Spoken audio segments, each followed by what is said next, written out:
JB here. JB, hope everyone's doing on outstanding. Thursday, April 3rd, 3:24 p.m. on this fine Thursday. Talk quick about the market, some names I'm looking at, go from there. S&P pretty much chopping around for the last hour or so. I'm down 4.4%. It's gonna be one of its worst day in 5 years. All on the heels of this Liberation Day, right? The tariffs. I mean, nothing to see there. Now today's kind of like a digestion day.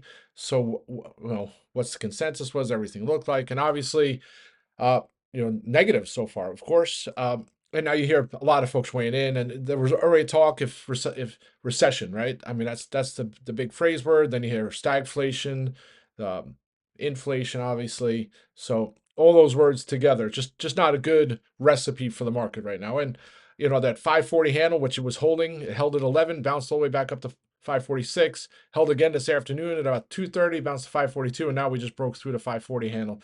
So I don't want to get my bear suit on here, and I'm probably just going to hold off on getting hedges into tomorrow just to see how the market plays out. Uh, but not a good sign here. And so I try and make jokes of some of it, but like just some of the things, so the tariffs on the EU, uh, you have the Treasury or the Commerce Secretary get on defending the US's chicken and beef and saying that Europe doesn't want it and our beef is better. And like the backstory, of course, I mean, if you've been to Europe, right? So the first time I went to Ireland years ago, I had I didn't know if it was lamb or meat, but like it tasted different, and then you realize why it tastes different. It doesn't have, it's not shoved with steroids and all that stuff, right? So it's different, right? And maybe possibly genetically modified stuff. Who knows, right? So that's some of the reason. They're eggs, right? And if you're in the U.S., you would not, your eggs go in the fridge, right? Refrigerator. Not in you don't have to in Europe. So those are just some of the things. Whether he was just ignorant and didn't know that the reason beef has been banned in EU since like 2015. Some of it, I guess, mad cow disease back in the day. There's all those things, but uh, similarly, I remember I used to trade a company, China. I don't know if it still is around. Seed, right? Orga Tech. I forget what the name of it, but this is back in the day. I have to go check that ticker if it still trades. But there was concerns around them having genetically modified rice. So yes, it still it still does. So the issues with China, right? So the issue with China with rice is they don't allow GMO rice yet. I mean that's rumor or fact. Well, not yeah, that's public, but there's rumors that maybe they allow it. They have like golden rice or some.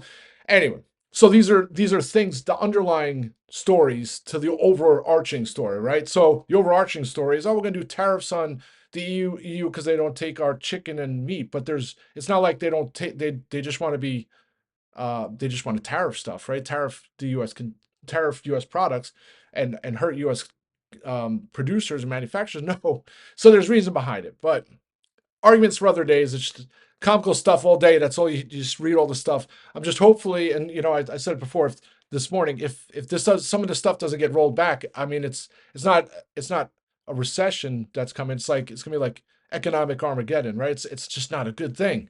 So the hope here is first maybe U.S. and China, which obviously is the biggest trade partner, the two biggest economies, if they can work something out, which to me is some of the reason why I continue to look at BIDU, because I think the relations have somewhat thawed. So hopefully that works out. And then some of these others, there's no overreaction and things get worked out. And I was saying it also earlier, maybe that, always try and look at the positive spin of things. Maybe this opens up communication bit more, better trade, fairer trade. Who knows, right? That would be the ideal scenario. Right now, it's, not a good scenario. It's rattling markets. It's not, yeah. Anyway, all right. So the way to tune out all that noise, obviously look at the charts. I've been talking about that 540 handle for a while. It's, to me, it's very key. And now you start looking, 490 would be like the bear market. So I don't want to think we're getting there, but the probabilities are increasing substantially. So maybe we'll see how things go overnight. We have the jobs report tomorrow morning, and then I'll try and maybe I'll get some of those, some oh crap puts, right? Or oh crap hedges, the 3-time bear ETF uh, calls. Maybe I'll do some of those. So I'll revisit in the morning. I'll be on the watch list, be on the rant, and go from there. But that's kind of what I'm watching. And then this bear flag, and I mean, you pull this out from October of 2023, and this bear flag. It doesn't look like much, but I mean, there's a lot of air, right? And I mean, obviously, you go all the way just back to August, which whatever 7, 8 months ago, and the SPY was down at 500. So I'm not saying, uh, oh, it'd be a good thing if we got a reset there. Would not like to see things go, but just open the possibilities. And then the other thing is the momentum indicators. And we had that reversal where we had nice bounces uh, in the past couple weeks, and now we have the bearish reversal on momentum indicators again. So food for thought. And then, of course, on days like today, I like to have comedic relief. And this is one of the little, I put market sentiment, right? It's funny they have this whole huge equation to figure out the tariffs on these countries. All I can do is like laugh, I don't know. Maybe I got something wrong. So, all right, so that's kind of overall markets. I was trying to keep, like again, half glass full scenario. What are some names that might do well today, or at least provide bounce opportunities? Some of their premiums on the put side are inflated to begin with. So if I thought, there was already a lot of meat off the bone at the open, did I think we were going to head much further? I thought there was going to be opportunity. So the first one, and last but not least here, the VIX. So take a look at VIX. It is at 2861, up 33% right now. But then in the context of where we've been over the last 2.5 years, maybe it's broken, but can you identify the big pullback on the chart on the VIX? All right.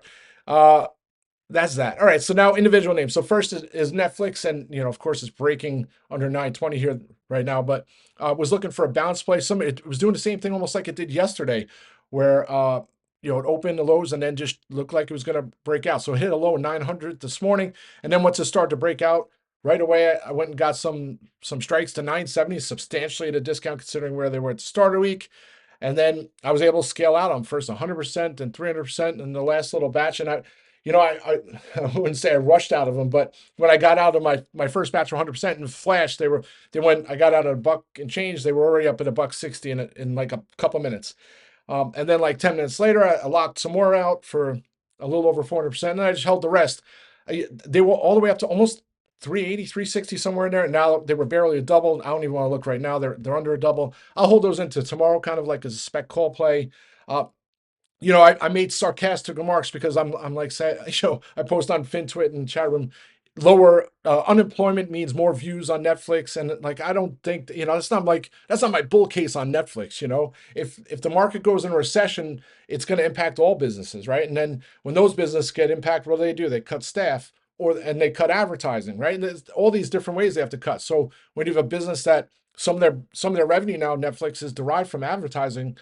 Obviously it's going to get cut, but if their viewership hours go out, it's kind of like um, maybe that evens out. I don't know, but I was just looking for a bounce, and considering where it's been, and if there is any bounce at some point, I think this heads back over $1,000.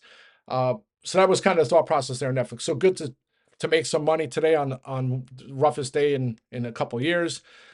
Then I was looking for other names, and if you had told me Roku was been under $60, I would say, yeah, I'm going to get some calls. And then, it similar to Netflix, but unlike Netflix, it's down 14%. But it's a different story than it was a couple of years ago, right? Back in the day, you would get Roku because a lot of its revenue derived from hardware. Over 50% was hardware. So, TVs as well. So those items coming from China and these countries are going to get these tariffs. Boom, right off the bat, of course, going to hurt their business. But now only 13 or 14% of their revenue was from hardware the past quarter. Company does over $1.2 billion. So, and the hardware side of the revenue is low margin and most times negative. It's like they're giving away the hardware so they can monetize on the platform. This is stuff. It's the same story. One was $90 and 110 bucks. Same story here. It's $60. Maybe as it creeps down, so M&A becomes more of a likelihood. It was down here back in November, so looks like maybe some support if we do get a bounce. I like this. And April 17th strikes give me more time. Just a bulletin, right? A public service announcement. Markets are closed in 2 Fridays for Good Friday. So when you see option expiration, it's odd to see markets close on a Friday. That's why the weird expirations. All right, so off on another tangent. So that's why I got some ROKUs. I'll probably, similar to what I've been doing with the volatile makes, keep things small.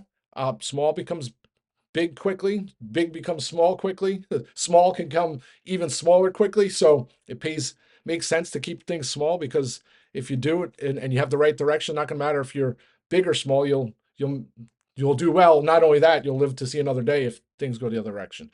All right, so that's BIDU, and come on market. It looks like 538 now. Not good stuff.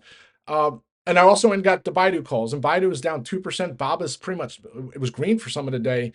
Again, I think some of this is on the thought that China and U.S. probably be the first to work a deal out. And not only that, I think a lot of the relations, the situation is thawed.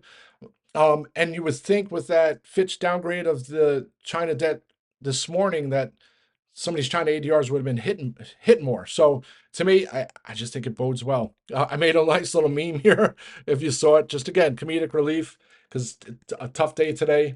I always talk about it too. Like you can be in puts and make a lot of money on the puts, but it kind of goes counter trend to what you have, right? I mean, most people you're invested in 401ks in fund had ETFs, whatever, your even just your assets, your home value, all that is all tied into the economy. So if the economy's not doing well, it's great you make money on the puts to offset calls or all this stuff, but it's not fun, right? And I always say you don't go to the local barbecue on the weekend and say, yeah, I'm loaded to puts. I hope the economy crashes, we go into recession and it crashes 50% so I can make some money. Like no one wants to hear that, right?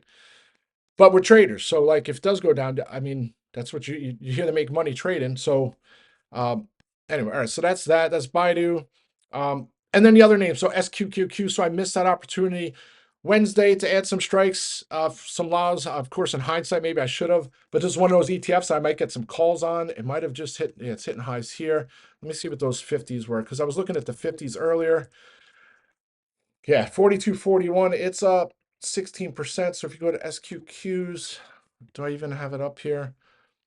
Yeah, see the weekly 42s. Yeah, I mean, and April 17th to 55s don't look that bad on a risk reward basis, 76 by 84.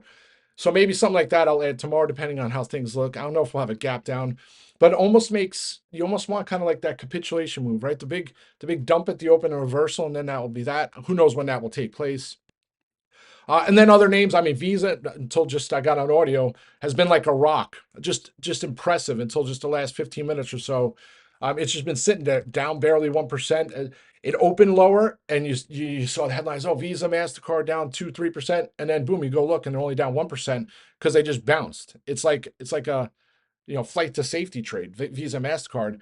So to me, like red flags, in the economy, you would think those would be names that would be flashing red. They would be off substantially. Instead, I mean, not at all time highs, but Visa was hitting highs at the start of March when things started to roll, and it's still pretty close. So if again, I'd always try and find silver linings because it's so easy to get you get the bear horns on, get your puts because you think the market's going to zero, and if you don't have an open mind, you get destroyed. Just other names too. JP Morgan back at its 200-day moving average. That was a bounce point when I had the puts at the start of March. Not saying it can't go, but if it doesn't hold here, that could be another name to watch, maybe for a move to 210 or so. So I'll be watching that one tomorrow, maybe for some spec puts if the market continues to roll. And then the flip side was gold, and I had as last slide this morning, possibly looking to get some dust calls or GLD puts, and it's been resilient. So even the big pull, it was down 2.5% this morning. It's only down 1.3%. That one's been stubborn. And also, the Bitcoin, right? If you had told me we were going to have a big 4 or 5% meltdown day, I would have thought that you take a look at the crypto, it would be down, like Bitcoin would be down 10, 15%. There's a lot of stocks down 10, 15%. Bitcoin's not down half as much as them. So anyway, that's it, folks. I'll be back on the audio later. Rock and roll.